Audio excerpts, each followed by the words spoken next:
రాజకీయం అంటేనే వ్యూహాలు. రాజకీయం అంటేనే ప్రత్యర్థిని దెబ్బకొట్టి పైచేయిగా ఉండటం. రాజకీయం అంటేనే అధికారాన్ని అంటిపెట్టుకుని ఉండటం. అధికారం చేజారిపోకుండా చూడటం. టీడీపీ అధినేత ఆంధ్రప్రదేశ్ ముఖ్యమంత్రి నారా చంద్రబాబు నాయుడు కూడా ఇప్పుడు అదే పని చేస్తున్నారు. ఆయన చేసే ప్రతి పనిలోనూ ప్రజా ప్రయోజనం కొంత, పార్టీకి దీర్ఘకాలిక ప్రయోజనం చేకూర్చే పనులు మరికొంత ఉన్నాయి. తల్లికి వందనం, మహిళలకు ఉచిత బస్సు పథకం, పెన్షన్ల పెంపు, ఉపాధ్యాయ నియామకాలు, ఏది చూసినా జనంలో పార్టీ ఇమేజ్ పెంచుకోవాలన్న తపన కనిపిస్తుంది. పార్టీ పరిస్థితులను ఏ ప్రాంతాల్లో టీడీపీ బలంగా ఉంది, ఎక్కడ వీక్గా ఉందో చంద్రబాబు ఎప్పటికప్పుడు బేరీజు వేసుకుంటున్నారు. ఈ క్రమంలో కోస్తాంధ్ర, ఉత్తరాంధ్ర ప్రాంతాలు ఇప్పుడు టీడీపీకి కంచుకోటగా మారాయని ఆయన అర్థం చేసుకున్నారు.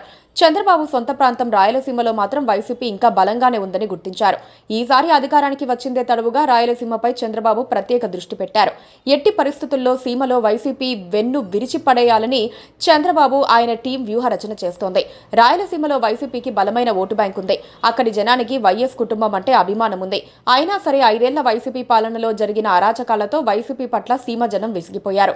కొందరైతే ఇంకొద్దురా బాబు అని దండం పెట్టేశారు. వాళ్ళిప్పుడు పక్కచూపులు చూస్తున్న తరుణంలో తమ వైపుకు తిప్పుకునేందుకు చంద్రబాబు ప్రయత్నిస్తున్నారు. ఈ క్రమంలో రాయలసీమ ఓటర్లకు గాలం వేసే అనేక కార్యక్రమాలు, అక్కడ పార్టీకి నూతన జవసత్వాలు అందించే చర్యలు చేపడుతున్నారు. సీమ ప్రజలను ఆకట్టుకునే దిశగా అధికారానికి వచ్చిందే తడవుగా తొలి అడుగు పడింది. వైసీపీ అధినేత జగన్మోహన్ రెడ్డి సొంత ఇలాకా కడపలో టీడీపీ మహానాడు నిర్వహించడం ద్వారా సీమ మాదిరా అని చంద్రబాబు డిక్లేర్ చేసినట్లయింది. దాంతో కడపేరియన్స్ లో టీడీపీ పట్ల విశ్వాసం పెరిగింది. అందుకే పులివెందుల, ఒంటిమిట్ట జెడ్పీటీసీ ఉప ఎన్నికల్లో పార్టీ ఘన విజయం సాధించింది. సీమలో స్ట్రాంగ్ సంకేతాలు అక్కడి నుంచే వచ్చాయనుకోవాలి.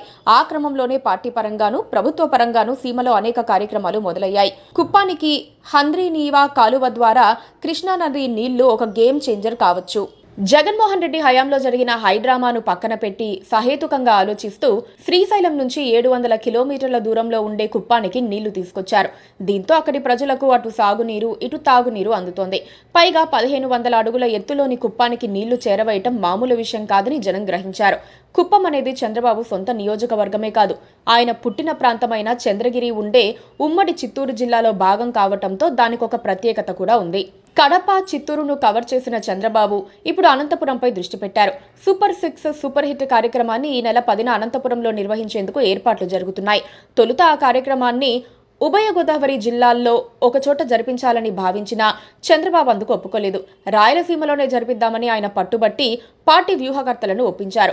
నిజానికి ఎన్టీఆర్ హయాం నుంచి ఉమ్మడి అనంతపురంపై టీడీపీ పట్టు ఉండేది. మధ్యలో ఆ పట్టు జారిపోయింది. ఇప్పుడు మళ్లీ పుంజుకుంటోంది.